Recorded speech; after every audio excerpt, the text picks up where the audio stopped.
I am using a Canon Rebel 2 Ti for my video, and I am using a Canon lens EF50 1 to 1.4 ratio 50mm lens to film. And I'd like to welcome you to the bridge of the HVS YouTube partner, the Gunge class type ship. And I am your captain, Jimbo Jitsu. We're going to be talking a little bit about the different types of ships today. Right now I'm doing a drone incursion assignment. I just got gold. I've been sitting here setting up the camera and just lobbing missiles at it, so I didn't get platinum, I guess. Anyways, we're going to go talk about ships. The HVS YouTube partner. We just finished a drone incursion assignment, and we're jumping to a new one where we will engage the drone enemy. This is new. It's been out for 1 week, kind of a mission, and the Colonials and the Cylons have an ongoing truce where they don't shoot each other during this mission. And there's actually some cooperation where recently the Cylons have been dragging the drones through our flak. Kind of an interesting change in the game. Anyways, we're going to be talking about ships today. I'm going to describe a little bit about the strike ship, the escort type ships, and the line type ships. And then there's the carrier. They're the only type of their ship. I don't know if they're going to come out with a dreadnought to match that. But we're just going to focus on the different types of ships. And there's a Tilium cost ship and a Cubits cost ship, and we're going to talk about that and why it's best to just focus on one type of ship and go with what you find is the funnest to fly.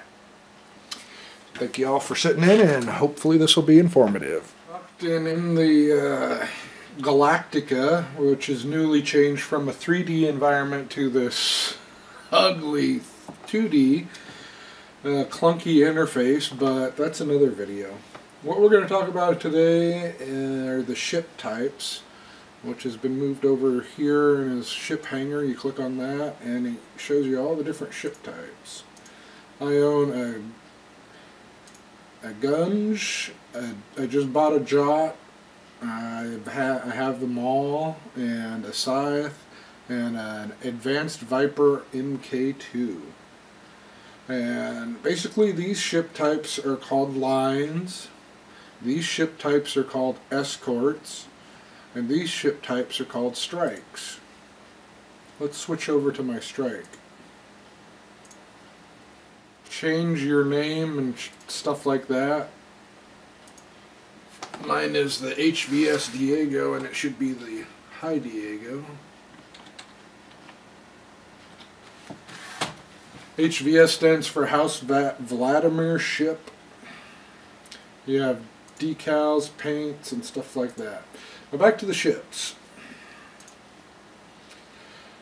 The strike ship is the basic fighter. They call it the interceptor role, and these ships have their own purpose. Each ship does well. Some of the best players are in strikes, others are in escorts, and others are in lines. The ship isn't so much what is important as it is the level of gear and your skills, your skill levels in training, and then your ability to fly it. So basically when you decide which ship type you want, you should stick with it because it costs so much money to upgrade the gear. You don't want to half upgrade the gear like I did, then switch to an escort and upgrade that halfway, and then switch to the line, and I finally stuck with it and upgrading that gear exclusively all the way.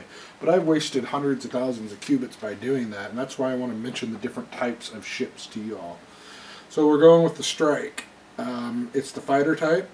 Escort, they work better against fighters than lines. They work better against strike than line will, and they work okay against line.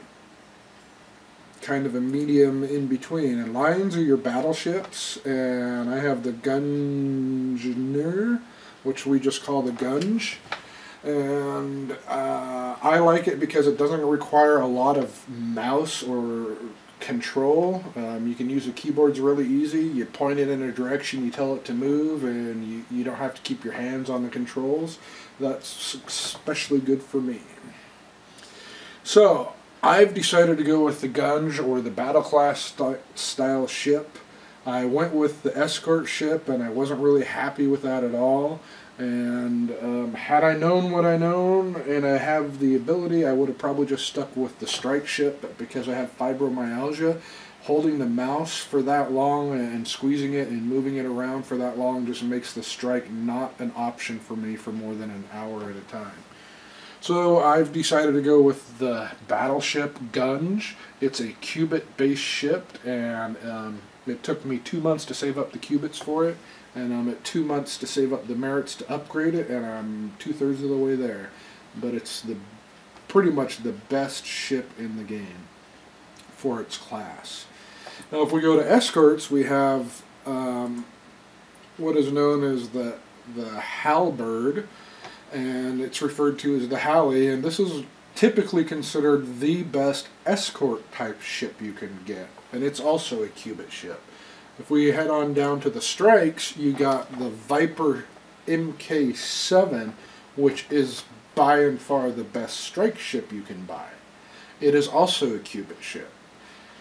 So those are the two things to realize, is there's qubit ships and there's Tilium ships. And the Tilium ships, once you get up a bit in level, Tilium will never be a problem for you in this game. You get it through selling loot, not mining. You get loot through killing NPCs. So that's a little bit about the ships. And the importance is, if you spend, let's go to the guns and the strike, just so you can quickly see how much it costs to upgrade a gun. Okay, so here we have my Viper, the High Diego, and I've got most of my gear up to level 7. I got one cannon up to level 9, and that's it. Now you can see at a level 9 I'm doing the different damages, blah blah blah blah blah. Here's how you see how this costs. You just go to your upgrade, and you click on the next arrow, and you look at how all your stats change. You don't have to buy it. And you can go all the way up to level 10. You can upgrade up to level 15, but it requires tuning kits to do that. So save your tuning kits. So if you click on, this is a level 9 gun, right? Or did I click on the level 7? Let's back out. Level 7. And to upgrade it to level 8 costs 12,000 qubits. To upgrade it to level 9 costs 30,000 qubits. To upgrade it to level 10 costs 60,000 qubits. That's more than the ship cost. So I've got 4 of these. On a Mark 7 I get 5, I think it is. So just to get them to level 10 from 0, you're going to spend close to 100,000 qubits a gun. So you don't want to spend money on one type of ship and then go to the next type of ship and spend the same amount of money and then go to the next type of ship if you're thinking these ships are going to actually be better. They're not. It's the level of weapon you have, the level of skill you're at, and just how good of a person you are at playing the game. Now there's different types of gear on your ship. There's weapons, there's computers, there's hull, and there's engines. Now we'll get into that in the next video. I just basically wanted to let you know that each ship costs a lot of money to upgrade. So you may be thinking, oh, this Viper's a piece of junk. I'm going to get a Maul like I did because it's tougher. And it is a little bit tougher at the low level, but once you upgrade your Viper to level 10 gear, it's going to spank the Maul left and right. The Maul has a big blind spot for strikes, and they just get, it's your worst nightmare. You can't really do much about it. Now I've seen high level players do okay with Mauls, but usually the Halberd is the strike of choice. So each ship does well, but the gear is the most important. And staying in one type of class, you have the strike class ship, the escort class ship, the line class ship, and then you have the carrier. And each one has its own gear that costs its own money. Now, each ship in that class you can switch your gear back and forth between, but that's it. You're spending literally hundreds of thousands of qubits for each class of ship. So you want to just have this as an informed decision when you start the game. Okay, that's it for this video.